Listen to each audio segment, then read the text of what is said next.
My name is Jordan Malvigras.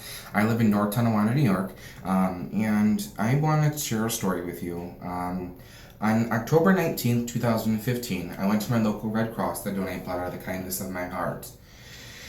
And during the screening process, I was asked, since 1977, have I had sex with another man? I simply answered yes because I'm an openly gay man, engaged to be married within a 4-year relationship. When the receptionist read my answers, she told me that I was indefinitely banned from donating blood because I had had sex with another man. I felt discriminated against. I felt worthless. I was trying to do something to help save lives. I never knew that this FDA law existed until then. And when I got home, I did a lot of research. I do understand that in 1977 this law made a lot of sense because we didn't have a lot of science proving otherwise. But it has since been scientifically proven that HIV/AIDS is not only transmitted through men who have had sex with men's sex, and in fact transmitted through open cuts, sores, or breaks in the skin, through mucous membranes such as those inside the anus or vagina, or through direct injection. And that unprotected vaginal intercourse is the most common mode of HIV infection worldwide, and that heterosexual intercourse is the most common mode of HIV transmission in many resource-poor countries. And this has nothing to do with protecting the blood. At this point, it's blatant discrimination. The questionnaire they used needs to be changed. Absolutely. I don't think a whole group should be discriminated against. It needs to go individual donor risk.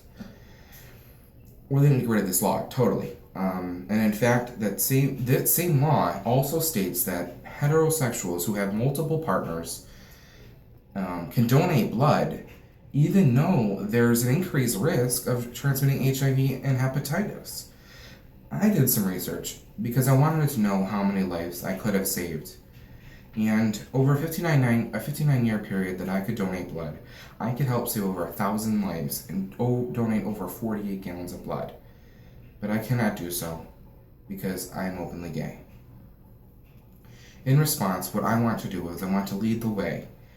The FDA has gotten lazy, ignored, and refuses to change this law. I have contacted multiple news outlets including WIVB Channel 4 News, WGRZ Channel 2 News, and I've also started a Facebook page called Blood is Blood to get people aware of this situation. I have also contacted multiple New York State officials, including Senator Charles Schumer, Senator Kristen Gillibrand, and New York State Senator Robert G. Hort.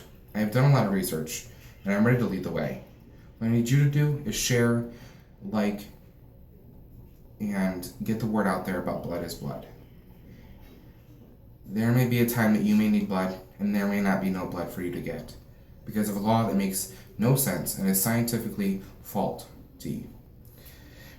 Please do your part. I really do ask. I want to share one more thing with you before I stop the video. I have a message here from those congressmen, the Congress of the United States, New York State Congress, that they sent to the FDA in 2014 about they want this law getting rid of or changed. And there's one paragraph that really I want to tell you. Men who have sex with men are the only cross-section of the population. And this is exactly how it's written. I'm reading to you. The cross-section of the population who have a higher prevalence of an infection and are categorically banned from donating blood, regardless of an individual donor's risk. No other group of people is subject to such blatant discrimination. For instance, all residents of Washington, D.C. are not deterred from donating blood simply because the prevalence rate of HIV in the district exceeds the World Health Organization's definition of a severe epidemic and is higher than the general population. However, men who have had sex with men are excluded from donating blood because HIV is more prevalent in the men who have sex with men population than in the general population. Instituting a deferral period for all men who have had sex with men is no less discriminatory than banning blood donations from individuals based on simply where they live. And that's a good fact.